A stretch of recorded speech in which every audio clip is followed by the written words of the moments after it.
दिल्ली भाजपा ने केजरीवाल और आतिशी को जनता के बीच धोखाधड़ी का दोषी ठहराया। दिल्ली भाजपा अध्यक्ष वीरेंद्र सचदेवा और विधानसभा में नेता प्रतिपक्ष विजेंद्र गुप्ता ने आज एक प्रेस कॉन्फ्रेंस में अरविंद केजरीवाल और आतिशी मार्लेना की सरकार को जनता के बीच बेनकाब करते हुए उन पर राजनीतिक धोखाधड़ी के आरोप लगाए। उन्होंने कहा कि जेल से लौटने के बाद केजरीवाल ने आगामी विधानसभा चुनाव में हार को देखते हुए झूठी योजनाओं की घोषणा की, जिनका धरातल पर कोई असर नहीं था। जब अरविंद केजरीवाल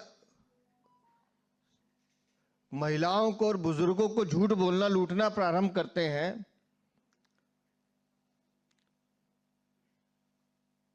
भोले भाले दिल्ली के नागरिकों का डाटा लेना प्रारंभ करते हैं, तो मजबूरन दिल्ली की सरकार को अखबार में ये इश्तेहार देना पड़ता है। मैं फिर याद दिला दूं अरविंद केजरीवाल की दिल्ली में सरकार आपकी है और आपकी सरकार दिल्ली के अखबारों में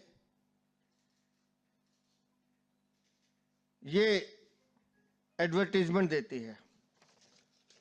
अब एडवर्टीजमेंट में जो भाषा है वो पढ़ने वाली है।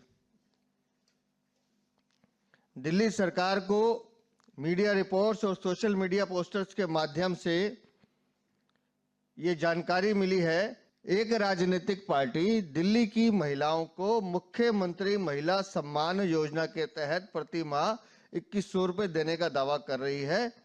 यह स्पष्ट किया जाता है कि दिल्ली सरकार द्वारा ऐसी कोई योजना अधिसूचित नहीं की गई। कौन कह रहा है? दिल्ली की सरकार कह रही है। सरकार किसकी है? आम आदमी पार्टी की है। फिर उसमें क्या लिखते हैं? चूंकि ऐसी कोई योजना अस्तित्व में है ही नहीं, इसलिए इस गैर मौजूद योजना के तहत पंजीकरण के लिए फॉर्म आवेदन के स्वीकार करने का सवाल ही नहीं उठता। कोई भी निजी व्यक्ति मतलब अरविंद केजरीवाल, कोई भी निजी व्यक्ति या राजनीतिक पार्टी मतलब आम आदमी पार्टी जो इस योजना के नाम पर फॉर्म आवेदन एकत्रित कर रही है या आवेदकों से जानकारी एकत्र कर रहे हैं, वह धोखाधड़ी कर रहा है। मतलब अरविंद केजरीवाल धोखाधड़ी कर रहा है, ये आम आदमी पार्टी की सरकार का विज्ञापन कह रहा है।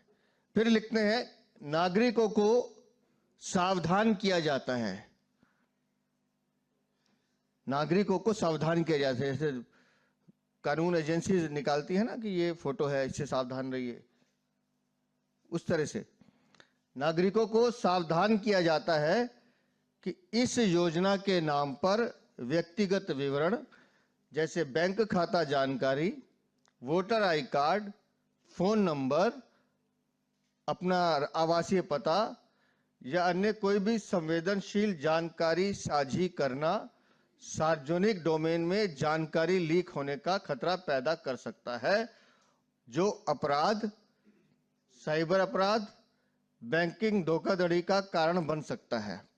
और फिर सरकार इससे पल्ला झाड़ रही है कि इस स्थिति में नागरिक खुद जिम्मेदार है। हम डिजिटल फ्रॉड की बात सुनते हैं और अरविंद केजरीवाल जिस तरह से काम कर रहे हैं वो उसी तरह से काम कर रहे हैं जैसे डिजिटल फ्रॉड करने वाले करते हैं। मैं दिल्ली की जनता को कहना चाहता हूं कि आप इन धोखेबाजों से सावधान हो जाओ,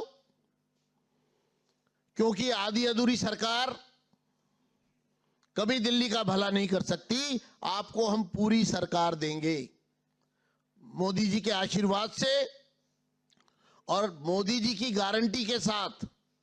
और मैं आपको यह भी कहना चाहता हूं कि मोदी जी की गारंटी के साथ भारतीय जनता पार्टी जो वचन आपको देगी वो हम जल हाथ में लेकर सौगंध खाते हैं, उसको अक्षरशः पूरा करेंगे। थोड़ा इंतजार करिए।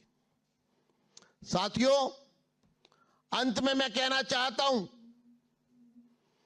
कि सीएजी की रिपोर्ट दबाने का क्या अर्थ है? धोखाधड़ी पार्टी के लोग कोर्ट को भी गुमराह करने की कोशिश कर रहे हैं। 14 रिपोर्ट सीएजी की दबाई हुई हैं, क्योंकि इन्होंने सरकारी खजाने में गोलमाल किया है, भारी भ्रष्टाचार किया है। इसलिए हम बहुत जल्द इस संबंध में अगली कार्रवाई करेंगे और दिल्ली की विधानसभा में सीएजी की रिपोर्ट आए, इस संकल्प के साथ हमारा संघर्ष जारी रहेगा। धन्यवाद। टॉप स्टोरी ब्यूरो के लिए दिल्ली से हेमंत कुमार की रिपोर्ट।